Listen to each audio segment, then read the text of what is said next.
कानपुर के चर्चित NRI city प्रखर त्रिवेदी मौत मामले में अब एक बड़ा कानूनी मोड़ सामने आया है।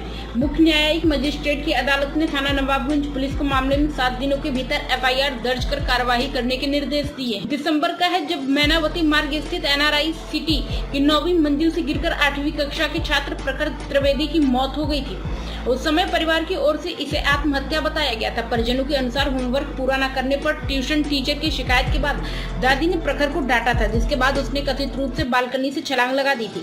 लेकिन मृतक छात्र की मां बोशकी त्रिपाठी ने इस पूरे घटनाक्रम पर गंभीर सवाल उठाए। उनका आरोप है कि उनके पति और ससुराल पक्ष के लोगों ने प्रखर को लंबे समय तक मानसिक और शारीरिक रूप से प्रताड़ित किया और बाद में उसकी हत्या कर घटना को आत्महत्या का रूप देने की कोशिश की। बोशकी त्रिपाठी पिछले 4 वर्षों से अपनी बेटी के साथ मायके में रह रही और पति के साथ उनका तलाक का मुकदमा भी चल रहा है। उनका कहना है कि घटना के बाद पुलिस ने उनकी शिकायत पर एफआईआर दर्ज नहीं की। इसके बाद उन्होंने न्यायालय की शरण ली। वादी पक्ष के अधिवक्ता अयाज अहमद खान के मुताबिक मुख्य न्यायिक मजिस्ट्रेट प्रदीप कुमार शुक्ला ने बीएनएस की धारा के तहत आवेदन स्वीकार करते हुए नवाबगंज थाना प्रभारी को निर्देश दिया है कि मामले में सुसंगत धाराओं में मुकदमा दर्ज कर नियमानुसार जांच कराई जाए और 1 सप्ताह के भीतर रिपोर्ट अदालत में प्रस्तुत की जाए।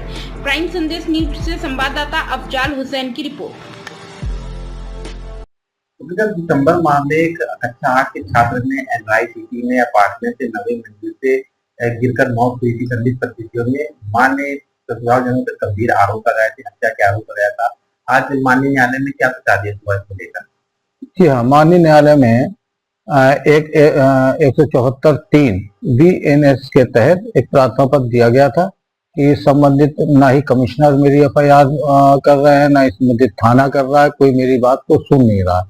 न्यायालय के सिवाय सुनने के लिए कोई चारा नहीं था। न्यायालय से न्याय मांगने के लिए पीड़िता गई थी और न्यायालय ने उसको विस्तृत रूप से पूरा सुना, समझा और संदिग्ध पाया, क्योंकि न्यायालय को ऐसा प्रतीत होता है कि उसके बेटे की लाश को इन लोगों ने उसको ठीक से दिखाया भी नहीं और जो चोटें थी वो संभव नहीं है और भी अनेक चोटें थी।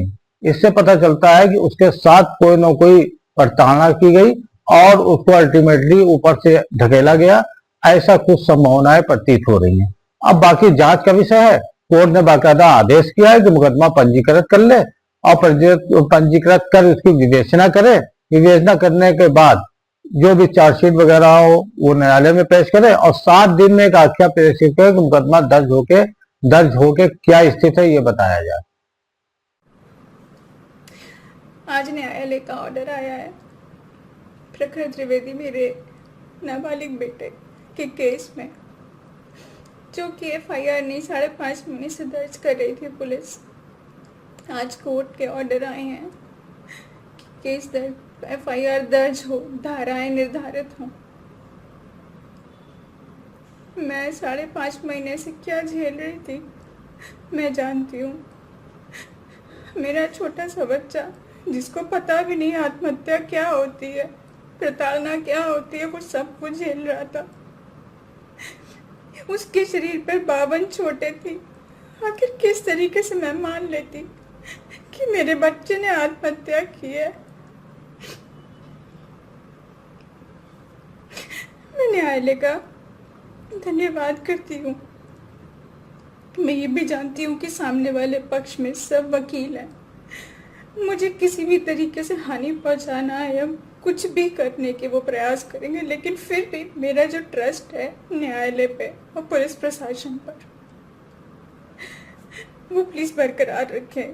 पुलिस प्रशासन से मेरी ये दरख्वास्त है कि प्लीज मेरे बच्चे को न्याय दिलाइए, मुझे न्याय दिलाइए। मैंने मेरा बेटा खोया है। मैंने कई बार प्रयास किया मेरा बेटा मेरे पास आए, पर वो लोग इतने दबंग, इतने जाहिल, इतने गंदे गंदे शब्दों का प्रयोग करते थे, घर पे आके पत्थरबाजी करते थे। मैं अपने बेटे को अपने पास नहीं ला पाई। मुझे नहीं पता किस साजिश के तहत उन्होंने मेरे बेटे की हत्या कर दी, क्यों किया मुझे दे देते। बस मैं इतना कहना चाहूंगी, आज मुझे न्यायालय पे पूर्ण रूप से भरोसा हो गया है। धन्यवाद करती हूँ। आशा करती हूँ मेरे बेटे को न्याय मिले।